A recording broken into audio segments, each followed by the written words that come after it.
Aleluia. Às vezes a gente entra numa igreja, a chamada igreja dos crentes, né? Igreja dos evangélicos, e a gente vê essas manifestações e a gente fica sinceramente questionando na mente o que são essas coisas, né? E a Bíblia não dá todas as informações sobre algumas coisas, mas ela nos dá assim rastros que mostram algumas coisas. Não é sobre isso que eu vou pregar hoje, mas eu queria ler 2 versículos aqui. Uma que está lá em 1 Coríntios 2,14. 1 Coríntios 2,14 diz assim: ora, o homem natural não compreende as coisas do Espírito de Deus, porque lhe parecem loucura e não pode entendê-las, porque elas se discernem espiritualmente. Eu lembro que eu me converti a Cristo com 25 anos de idade, e eu morava lá na região do Piraporinha, lá do Ângela, e eu trabalhava à noite numa fábrica. Eu trabalhei por mais ou menos uns 15 anos de técnico eletrônico, de manutenção de máquinas, e eu saía à noite para trabalhar, e eu lembro que eu fazia uma oração: Deus me guarda, me ajuda a ir trabalhar e voltar em paz, porque esse horário que eu saio é perigoso e eu moro num bairro perigoso. O bairro que eu morava era muito perigoso. E eu passava sempre ali na Boimirim, no ônibus, e eu passava na frente de uma igreja e estava escrito assim: Jesus Cristo voltará. Eu li aquilo na minha mente de homem natural. Eu falava: esse bando de crente retardado, Jesus já veio aqui, Jesus vai voltar quando? Jesus já veio aqui, esses crentes é tudo xarope. Irmãos queridos, quando Deus tem uma obra na nossa vida, querido, você pode até questionar hoje, ver essas manifestações, achar tudo muito estranho, ou tudo muito louco, esses crentes é tudo muito louco, mas olha, querido irmão, as coisas do Espírito de Deus não se explicam, querido irmão. As coisas do Espírito de Deus são coisas movidas pela fé. Como diz lá em Hebreus 11, ora, a fé é o firme fundamento das coisas que se esperam e a prova das coisas que se não veem, porque por ela os antigos alcançaram testemunho. Pela fé entendemos que os mundos, pela palavra de Deus, foram criados, de maneira que aquilo que se vê não foi feito do que é aparente. Os mundos, ele está falando dos planetas. Ele está falando desse mundo de planetas, essas constelações, essas galáxias que você vê por aí. Está todo mundo se matando para poder ver se tem vida fora do nosso planeta, do nosso sistema. São muitos e muitos documentários procurando vida, filmes e mais filmes. Poderia aqui citar um número infinito deles que eu já assisti. Todo mundo querendo explicar como que são essas coisas, como que esses mundos existem, como que essas coisas são sustentadas, esses cometas, esses meteoros. Quem é que sustenta isso aí, gente? Quem é que está controlando isso pelo poder da sua mão? Quem é que criou tudo isso aí com essa ordem? Os mundos não se chocam, o planeta está firme no seu movimento de rotação e translação. Está tudo seguindo um ritmo, uma ordem. Tudo foi feito de uma ordem de alguém que sabe o que está fazendo. Esse alguém só pode ser Deus, querido irmão. Esse alguém só pode ser alguém chamado Deus, na pessoa do seu Filho Jesus Cristo. E como ele faz essas coisas? Pelo Espírito Santo de Deus. O homem natural não compreende as coisas do Espírito de Deus. Não entendemos como uma pessoa endemoniada usa uma força extraordinária para destruir coisas, e vem lá um homem simples da igreja e estende as mãos: sai demônio em nome de Jesus, e a pessoa liberta, muda de vida, passa a servir ao Senhor. Essas coisas não se explicam com coisas naturais, com remédios, com médicos. É o poder de Deus manifestado na vida do homem, querido irmão.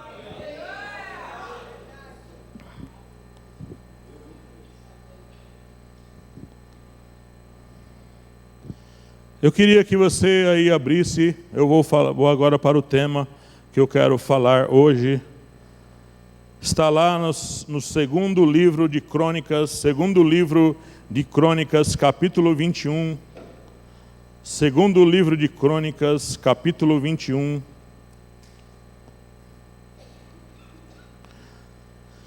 Segundo livro de Crônicas, capítulo 21, verso 19, a parte B e o verso 20.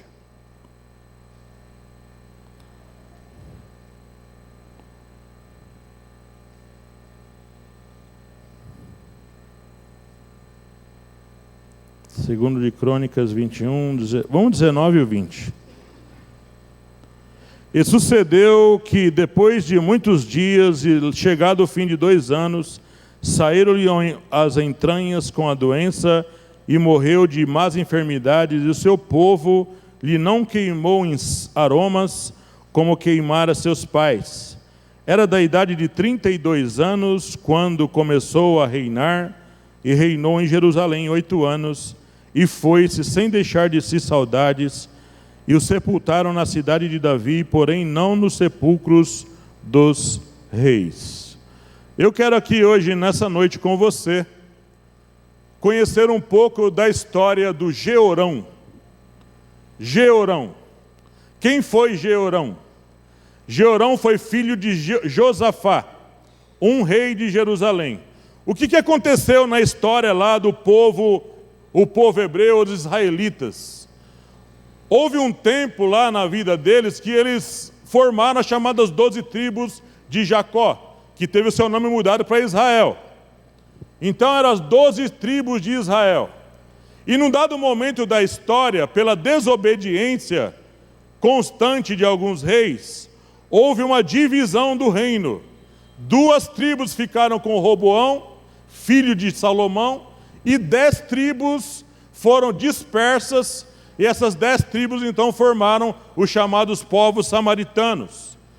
Formou-se a tribo do norte com 10 tribos, e 2 tribos que era o reino do sul, que ficaram na mão desses reis, esses chamados reis de Judá.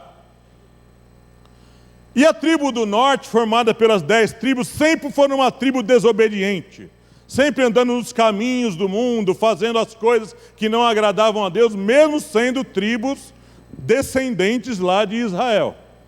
E essas 2 tribos aqui, formadas pelos reis piedosos, os reis que tinham conserto com o Senhor, obedecendo a lei de Deus, a lei de Moisés, fazendo a vontade de Deus. Mas aqui o que aconteceu? Surgiu Josafá, que era um rei temente a Deus, um rei obediente, e Josafá gera Jeorão. Jeorão começou a reinar com 32 anos, era um homem relativamente novo, e Jeorão teve todo o exemplo do pai, um homem piedoso, um homem que buscava Deus, um homem que procurava fazer a vontade de Deus. Só que Jeorão, mesmo olhando todo o exemplo do pai, Jeorão não andou nos mesmos caminhos do seu pai. E nós vamos aqui procurar no capítulo 21, entender um pouco sobre a história. Por que se estuda história? Por que na escola estudamos história? Por que na escola tem lá história geral, história do Brasil? A gente estuda história para a gente conhecer o que aconteceu e muitas vezes não cometer as mesmas coisas. Não andar nos passos de pessoas do passado, que fizeram isso ou fizeram aquilo. Mas nós muitas vezes temos que ser lembrados do que aconteceu no passado. Tanto que o povo judeu até hoje existe uma prática entre os judeus chamado tradição oral. O que é isso? Os judeus se reúnem nas suas festas, nas suas casas, às vezes nas suas sinagogas, como ali na Santa Cecília, tem muitas sinagogas judaicas ali. O que eles têm essa prática oral? Eles ficam repetindo as histórias, contando as histórias dos homens do passado, para que a geração nova não repita os mesmos erros. Vamos ver aqui do verso 1 ao verso 3. como que era a vida do Jeorão. Olha só o que diz aí no capítulo 21, do verso 1 ao verso 3. Depois Josafá dormiu com seus pais. Dormiu no sentido que ele morreu.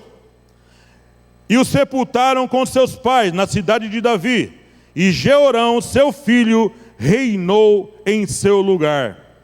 E olha só a família do Jeorão. Teve irmãos, foram 6. Filho de Josafá, Azarias, Jeiel, Zacarias, Azarial, Micael e Cefarias. Cefatias.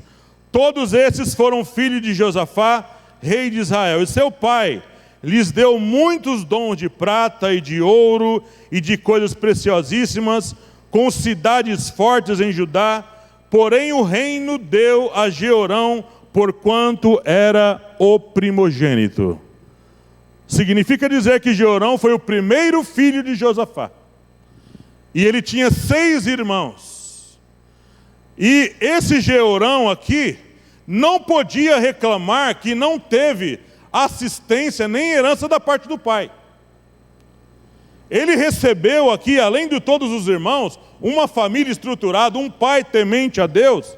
Ele recebeu dons de prata, dons de ouro, coisas preciosíssimas que provavelmente são pedras preciosas, e recebeu também cidades. Esse homem aqui era dono de cidades, sob o seu domínio. E além disso, por ser o primogênito, ele recebeu o reino. Passou a ser rei no lugar de Josafá.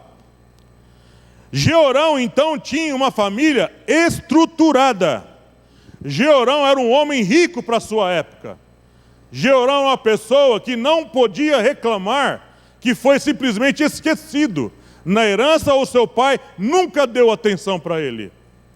Jeorão teve ali tudo o que ele precisava, então ele tinha uma boa família. Aí você pensa assim, uma pessoa num estado como esse vai construir uma vida, uma história muito boa para si.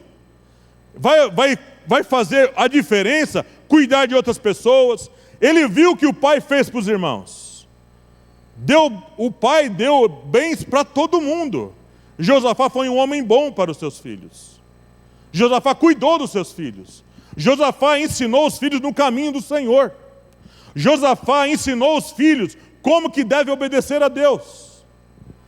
Então, o que acontece é que Jeorão não deu valor para isso. Nós, irmãos, muitas vezes, nós não damos valor para aquilo que os nossos pais passam para nós. Nós, muitas vezes, fazemos com a nossa vida tudo ao contrário do que o pai e a mãe ensinam. Aí você vai falar assim, mas meu pai e a minha mãe eram ruins. Meu pai e minha mãe foram pessoas más, me abandonaram. Meu pai e minha mãe eram pessoas terríveis, eram criminosos, eram traficantes, eram pessoas maldosas, se envolveram com gente ruim. Ezequiel 18 diz que a responsabilidade é pessoal. Você tem que fazer da sua vida diferente. Se eles foram ruins, seja bom você. Se eles fizeram coisas ruins com você, faça coisas boas para os outros. Não repita o erro dos outros. Jeorão tinha todos os motivos para ser um homem bom. Mas agora nós vamos ver as atitudes pós-morte de Josafá de Jeorão. Começa lá no versículo 4 desse capítulo 21. Olha só o que o Jeorão fez da vida dele. Versículo 4. E subindo Jeorão ao reino de seu pai, quer dizer, sentando ele no trono, quando ele senta no trono, e havendo-se fortificado, eu fui atrás dessa expressão fortificado. Significa dizer que Jeorão, ele queria o poder para se sobrepujar sobre os outros. Ele queria ficar em cima dos outros. Ele queria dominar pela opressão. Ele queria mostrar que ele era o cara. Havendo-se fortificado, o que Jeorão fez? Matou todos os seus irmãos à espada. Pegou 6 irmãos. Versículo 2. Olha, Ele pegou o Azarias, pegou o Jeiel, pegou o Zacarias, pegou o Azariel, pegou o Micael e pegou o Cefatias, e espada nos 6. Mata todo mundo. Eu não quero concorrência. Eu não quero ninguém aqui disputando posição comigo. Tem gente, irmão querido, que não sabe compartilhar as coisas. Tem gente que quer tudo para si. Aqui é eu, mas eu e somente eu. Matou 6 irmãos, se encheu de força, não andou, não viu a bondade que o pai fez para os filhos. Viu lá Josafá dando bem ouro, prata, cidades. Deu cidades para os irmãos, deu cidades para eles e ainda deu trono para ele. Ele não precisava de mais nada. Mas ele não ficou satisfeito. Josafá morre e Jeorão espada nos 6. Como será que isso aconteceu? Quem obedeceu essa ordem? Ele era o rei. Ele era o rei. Não quero meus irmãos vivos. Queria tudo para si. Vamos continuar vendo aqui a partir do versículo 4. O que aconteceu com a vida desse Jeorão aí? Verso 5. Da idade de 32 anos era Jeorão quando começou a reinar, e reinou 8 anos em Jerusalém. Pela medida da história dos reis de Israel, dos reis de Judá, ele reinou muito pouco tempo. Os reis piedosos geralmente reinavam 30 anos, 20 e poucos anos. Ele só reinou 8 anos. Significa dizer que Jeorão reinou até os seus 40 anos. E ele foi ceifado com 40 anos. A gente vai ver a história aqui. Ele morreu de uma maneira terrível. A juventude é o período da vida onde nós deveríamos de construir coisas melhores para a nossa vida. E olha, querido irmão, a vida não perdoa. Lá no futuro, a vida vai nos cobrar. Deus vai permitir que a gente seja cobrado das besteiras que a gente faz na vida. Vai haver uma cobrança da própria vida, das coisas que a gente faz com ela. Então a gente usa a nossa juventude para estragar a nossa vida. A juventude é o tempo fértil de absorver conhecimento, de conhecer coisas novas, de fazer coisas melhores com a força que a gente tem.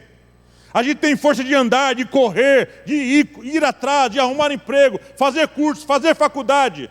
É a juventude que nós temos que aproveitar.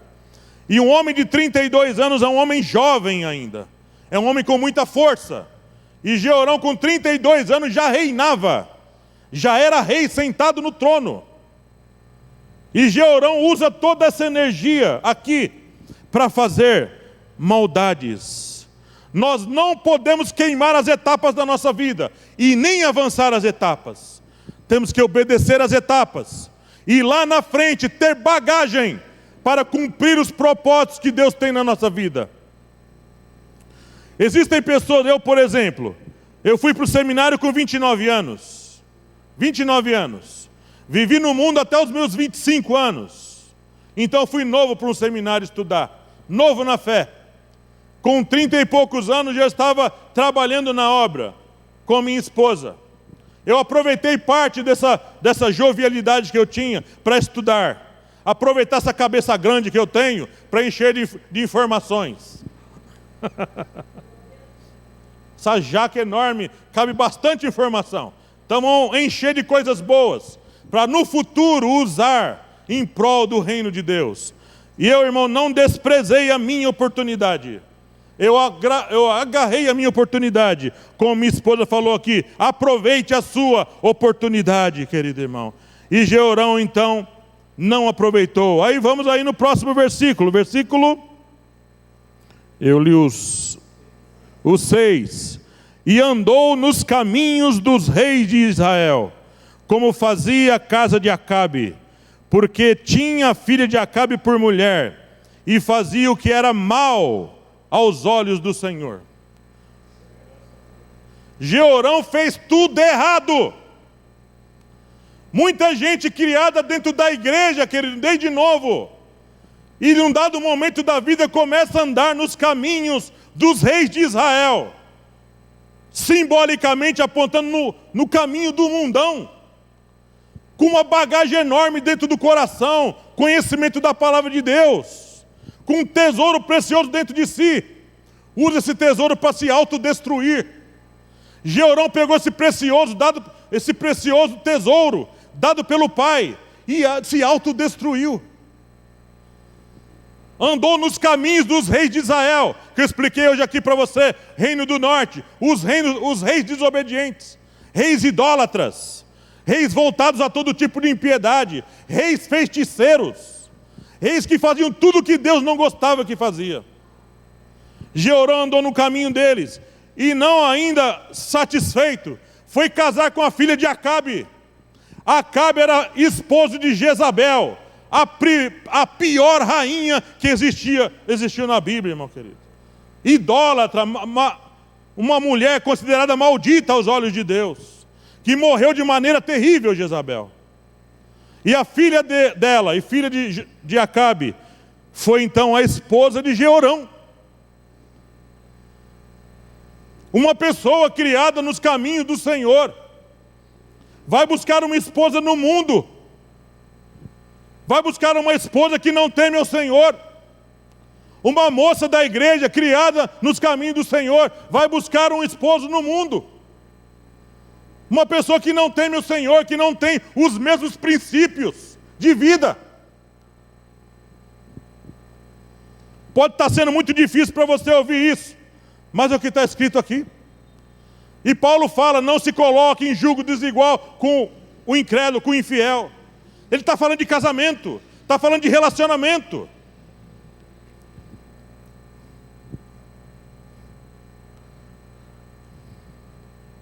E fazia o que era mal aos olhos do Senhor. Essa é a parte pior dessa história. Verso 7. Porém, olha só, aqui tem um hiato nessa história. Tem aqui uma espécie de poupar de Deus na vida dele. Olha só o que aconteceu aqui, ó. Versículo 7. Porém o Senhor não quis destruir a casa de Davi, em atenção ao concerto que tinha feito com Davi, e porque também tinha dito que lhe daria por todos os dias uma lâmpada a ele e a seus filhos. O que é isso aqui? Concerto, aliança. Por que Deus não ceifou logo tudo? Deus tinha dado uma promessa lá para Davi, lá para os antigos, que não destruiria, porque de Davi viria o reino do Messias. Deus não poderia destruir, mesmo com a presença de um rei ímpio desse, de um rei maligno desse. Semana que vem eu vou falar de Manassés. Ali é uma outra história. Mas você vê aqui Jeorão, Deus fala, não vou destruir por amor a Davi. Irmãos queridos, aí eu vou falar uma coisa aqui. Tem gente da igreja que foi criado nos caminhos de Deus, aprendeu desde novo as coisas de Deus. Eu não tive esse privilégio. Eu, Nilo, não tive. Eu vivi 25 anos da minha vida no mundão mesmo. Eu só não fumei, não usei drogas, nem bebia e nem andava na criminalidade. Mas o resto eu fiz tudo. Então eu sei o que é viver no mundão. Eu sei o que é gastar minha vida lá no mundão. Eu sei o que é. Não precisa me ensinar que eu sei o que é. Não tenho saudades e não quero voltar para lá. Que Deus me ajude a me conservar firme no seu caminho. Tem gente que é ensinado desde novo nos caminhos do Senhor, querido irmão. E vai se encantar então com as coisas do mundo. E lá no mundão, ele gastando a vida. Eu tenho conversado com alguns moradores de rua quando eu tenho tempo, andando com esse Uber aí nas ruas, que eu ainda faço. E muitos falam, eu fui criado na igreja. Muitos moradores de rua que têm uma voz de anjo, irmão, sabem cantar. A Whitney Houston, aquela cantora maravilhosa, morreu de overdose de drogas. Aprendeu a cantar na igreja.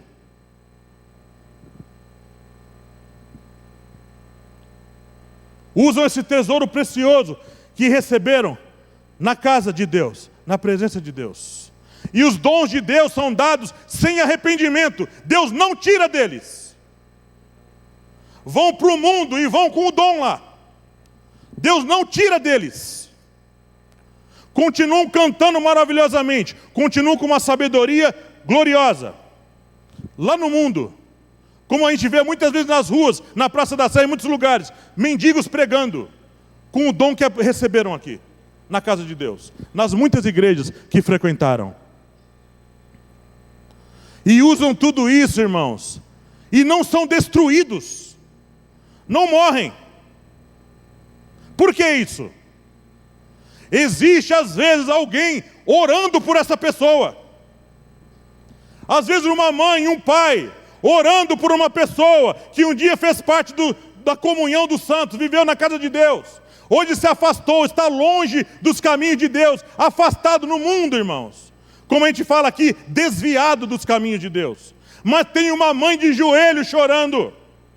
Tem um pai de joelho chorando, orando por essa vida, para que ele abra os olhos e saia desse caminho que ele está andando. Um intercessor. E tem lá, a pessoa está segurada por um fio. Se Deus corta o fio, ele morre perdido. E muitas vezes lá sofrendo, no mundão, sabendo de tudo que Deus pode fazer, ele não tem força para voltar. Há um dia Deus vai, sua mãe ora por você há mais de 30 anos. Faz 30 anos que você está afastado dos meus caminhos. E Deus não destruiu o reino com esse Jeorão maligno, porque Deus tinha feito uma promessa para Davi. Deus fez uma promessa para o senhor e para a senhora, pastor Disseu e irmã Ruth. Deus fez uma promessa para você, Honorina. Deus fez uma promessa para você que está aqui. Você que está aqui talvez está voltando para os caminhos do Senhor. Você que está aqui, que tem um filho afastado dos caminhos do Senhor. A sua oração está chegando no trono. A sua oração está chegando lá no trono. E Deus está de olho naquela pessoa por quem você ora. Quantas orações Josafá não fez por Jeorão e os 6 irmãos que ele matou?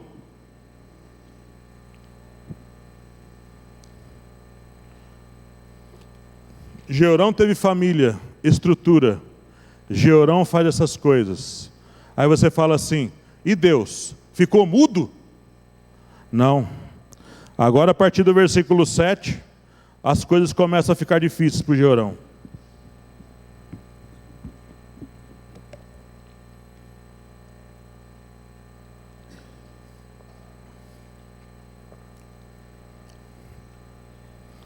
Porém, verso 8.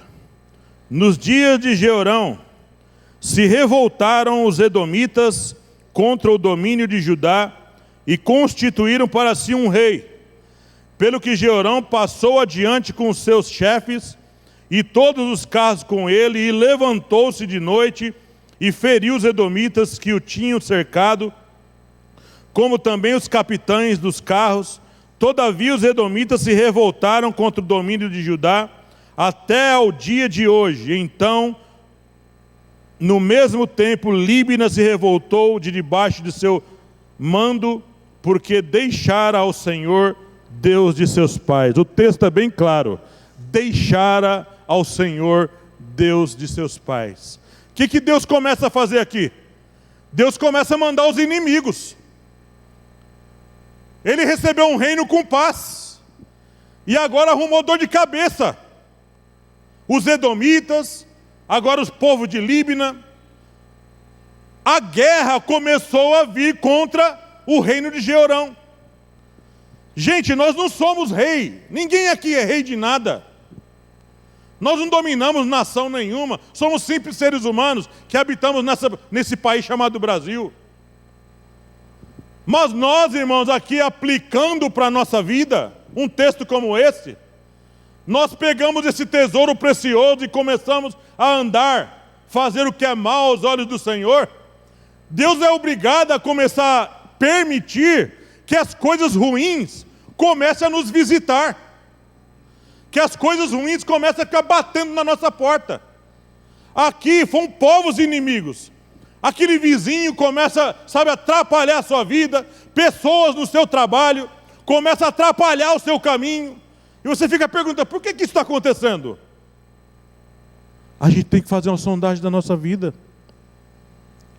Olha só o que acontece mais aqui, verso 12, verso 11. Ele também, aqui faz das partes das atitudes de Jeorão, fez altos nos montes de Judá e fez com que se corrompesse os moradores de Jerusalém, até Judá impeliu isso. O que Jeorão fez aqui? Faz parte das atitudes. Jeorão introduziu no reino de Judá a idolatria, os altares. Fez o povo de Judá ir lá adorar a Deus através de ídolos. Irmãos, a idolatria sempre foi condenada por Deus. Sempre foi tida como um mal que vai destruir a vida das pessoas. E Jeorão, o rei, o dominador do momento, ele introduz a idolatria lá no meio do povo. A partir do verso 12, olha só o que começa a acontecer na vida do Jeorão. Então, lhe veio um escrito da parte de Elias. Agora, Deus manda um profeta. Deus vai mandando as coisas a conta-gotas para você ver se você se arrepende e volta. Você não volta, aí Deus está obrigado a mandar um profeta lá. Deus manda lá quem?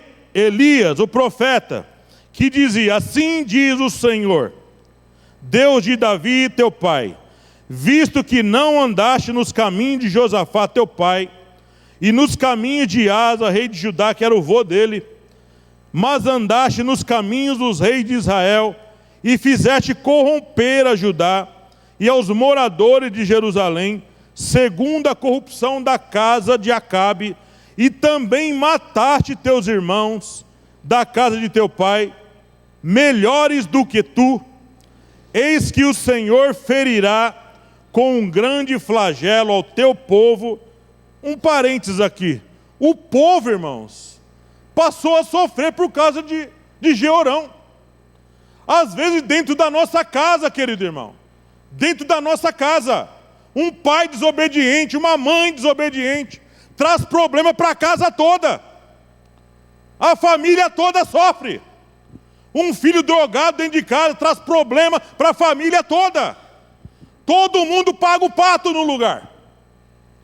Todo mundo tem o prejuízo, todo mundo tem que pagar. Todo mundo vai ter que se envolver nesse problema, por causa da desobediência de um. O povo todo pagou o pato, no lugar do Jeorão. Um flagelo ao teu povo, aos teus filhos também. Vou tocar também na tua casa, Jeorão. Você pensa que é só o povo que vai sofrer? Tua casa também vai sofrer. Tuas mulheres. Aí vai falar assim, o cara tinha mais de uma mulher? Sim, irmãos. A poligamia era prática, natural, entre os povos antigos. O camarada tinha mais de uma esposa. O Salomão tinha 1000. É difícil, hein? Cuidar de uma já é duro. Cuidar de 1000. Tuas mulheres e a todas as tuas fazendas. Todas as tuas fazendas. Posses, bens. Lembra o que ele recebeu lá no início? De Josafá? Prata, ouro, coisas preciosas, cidades e o reino. Deus ia agora tocar nos bens dele. Tocou nos filhos, nas esposas e nos bens. Aí o camarada fala assim, tudo bem, é tudo fora de mim, pode tocar, contanto que eu fique inteirão. Mas não. Vamos ver aqui o que vai acontecer. Verso 15. Tu também. Aí o profeta engrossa com ele. Você também, ó Jeorão. Tu também terás uma grande enfermidade por meio de um mal nas tuas entranhas. até que te saiam as tuas entranhas por causa da enfermidade dia após dia. Aí você fala assim, isso aconteceu? Aqui foi só a profecia. O Elias veio e entregou a profecia para o Jeorão. Olha, Jeorão, porque você matou seus irmãos, você corrompeu o povo, você fez isso, fez aquilo outro, agora eu estou te entregando essa palavra. É só uma palavra. Não está acontecendo ainda. Mas será que aconteceu? Vamos seguir aqui na leitura do texto. Verso 16. Despertou, pois, o Senhor contra Jeorão o espírito dos filisteus e dos arábios, que estão da banda dos etíopes. Quer dizer, mais dois povos se levantam contra eles. Os arábios, que são os árabes, e quem mais? Os filisteus, antigo inimigo de Israel. Verso 17. Estes subiram a Judá e deram sobre ela, onde ele estava reinando, lá na cidade de Reino, e levaram toda a fazenda que achou na casa do rei. Quer dizer, rapou a casa do rei. Mandou lá um povo, os filisteus, limpou a casa do rei. Vai tirar tudo. Vai ficar pobre, Jeorão. Não vai ter nada mais. Que se achou na casa do rei, como também os seus filhos, pegou os filhos dele, raptaram os filhos dele, e as suas mulheres, de modo que lhe não deixaram filho, senão a Jeoacás, o mais moço de seus filhos. Ficou só com um filho, Jeoacás. Esse não foi levado preso. Deus permitiu que ele não fosse levado. 18. Depois de tudo isso, o Senhor o feriu, como ele tinha falado na profecia, através do profeta Elias.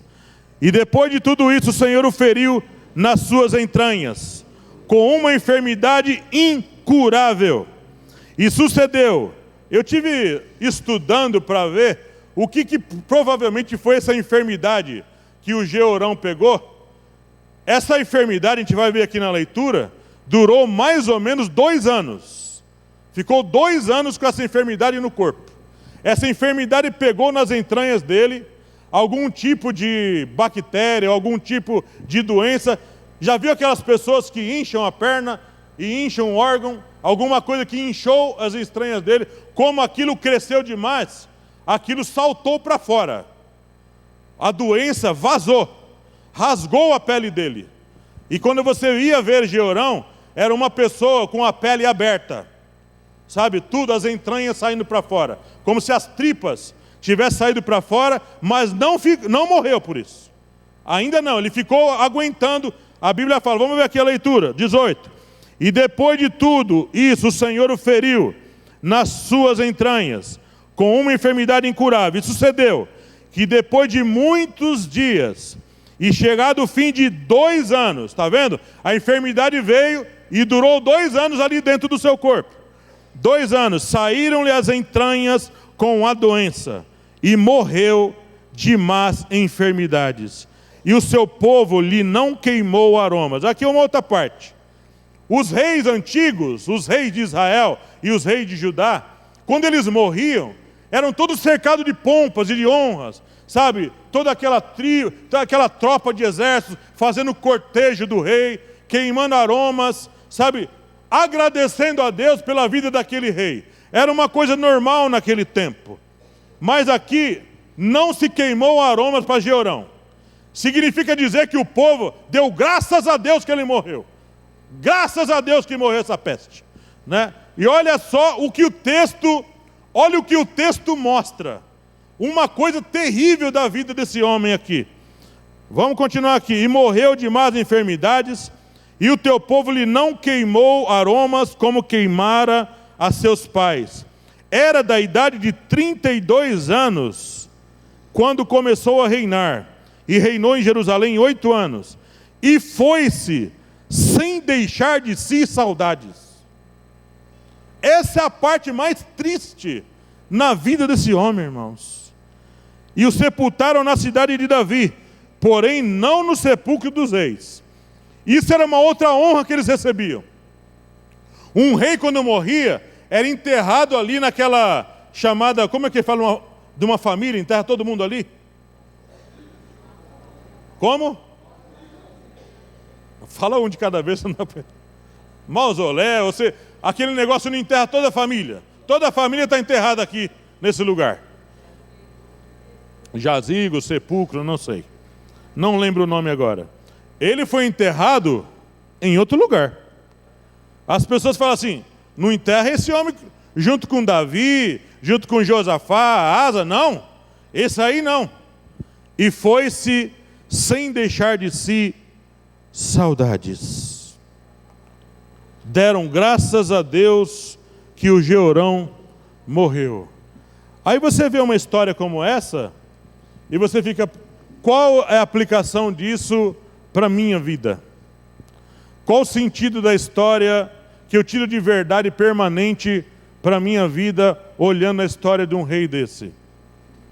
A história de Jeorão, irmãos, se confunde com a vida de muita gente que vem aqui na terra, atrapalha a vida dos outros, sabe, vem aqui na terra muitas vezes, serve ao Senhor numa igreja, aprende tanta coisa e fica atrapalhando a vida dos outros aí fora. Fica muitas vezes sendo uma pedra de tropeço na vida dos outros, um monte de crente sincero, verdadeiro, trabalhando para ganhar almas, trabalhando para ganhar vidas para o Senhor que vive. As pessoas muitas vezes ficam colocando pedra de tropeço na vida dos outros aí fora, e a gente fica falando, meu Deus do céu, estamos trabalhando para ganhar almas, e esse irmão dando mau testemunho, atrapalhando a vida dos outros, crentes dentro de firma, bagunceiros, confusos, sabe, atrapalham, ficam falando de Jesus na hora errada, dentro do serviço. Você foi pago para trabalhar, irmão, você tem que estar pregando o evangelho dentro do seu serviço. Você foi pago para trabalhar, você ganha salário para trabalhar. Se seu patrão mandar você embora, você está sendo bem mandado. Você não é pago para pregar o evangelho lá dentro. Nós somos pagos para trabalhar. Prega o evangelho, vai aí fora, evangeliza as pessoas e prega e dê um bom testemunho para as pessoas. Mesmo sendo de família e vida boa, irmão, que ele tinha, ele estragou a vida dele. Nós temos que valorizar o pouco e o muito que Deus nos dá através dos nossos pais.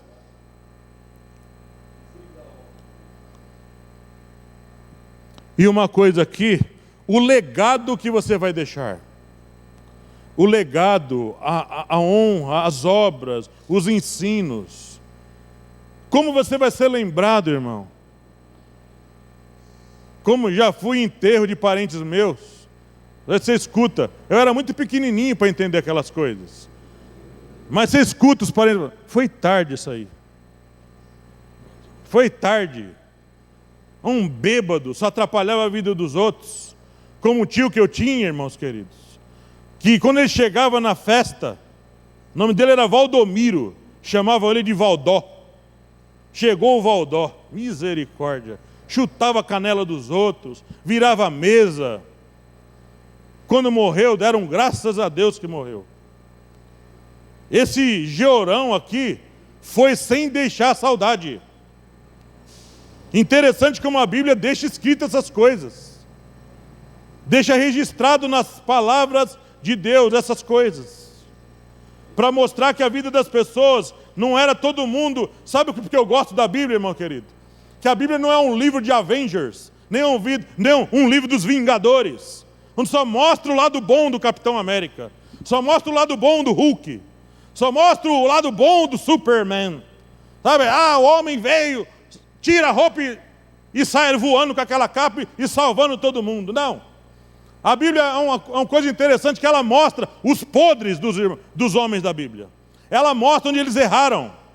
Mostra os erros de Davi. Mostra os erros de Abraão. O único que não dá para mostrar é Jesus, porque ele é perfeito. Nunca pecou, nunca errou. Por isso ele é Senhor e Salvador. Agora todos os homens falharam, queridos irmãos. E aqui uma coisa interessante que você vai ver na Bíblia, que houveram pais bons com filhos bons, houveram pais bons como esse com filho ruim, houveram filhos ruins de pais bons. Então, querido irmão e amado ouvinte da palavra de Deus essa noite, você e eu não temos desculpa. Eu não tenho desculpa não, nem você. Você não vai ter condições de naquele grande dia do acerto de contas com Deus, falar assim, eu fui daquele jeito porque meu pai era uma peste. Eu fui daquele jeito porque é do meu irmão. Eu fiz coisas erradas da minha vida porque eu fui influenciado por aquele e por outro. Você é uma pessoa individual, Deus deu algo para você, deu algo para mim, e nós temos que pegar isso que Deus nos deu, aprender com pessoas melhores, sair desses caminhos ruins e procurar fazer coisas boas da nossa vida. E uma das coisas que eu aprendi tarde, se eu tivesse aprendido mais cedo, eu teria talvez acatado, mas eu aprendi tarde. Eu aprendi os caminhos do Senhor tarde na minha vida. Foi tarde, foi 25 anos. Eu aprendi tarde, vivi muito tempo perdido e gastando tempo com futilidades. Mas se eu tivesse aprendido antes.